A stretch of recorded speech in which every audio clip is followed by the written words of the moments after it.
હિંમતનગરના સ્વામી વિવેકાનંદ સંકુલમાં અસ્થિ વિષયક દિવ્યાંગ ખેલાડીઓનો જિલ્લા કક્ષાનો સ્પેશિયલ મહાકુંભ 2023-24 યોજાયો હતો, જેમાં જિલ્લામાંથી 350 જેટલા દિવ્યાંગ ખેલાડીઓએ ભાગ લીધો હતો। દિવસ દરમિયાન એથ્લેટિક્સ સ્પર્ધાઓ યોજાઈ હતી। આ મહાકુંભનું ઉદ્ઘાટન હિંમતનગરના ધારાસભ્ય વીડી ઝાલાએ કર્યું હતું।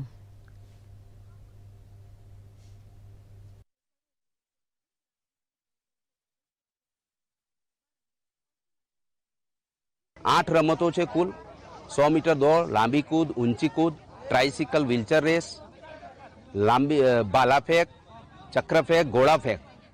तो आ 8 प्रकारनी रमतों में अस्थिविषयक दिव्यांग खिलाड़ीओ भाग लई जिल्लानी अंदर विजेता थशे।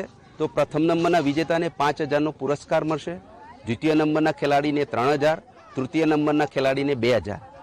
एवी ज रीते आ जिल्ला लेवले विजय बनी प्रथम नंबरना खिलाड़ीने राज्य कक्षाए पहोंचाडवामां आवे छे।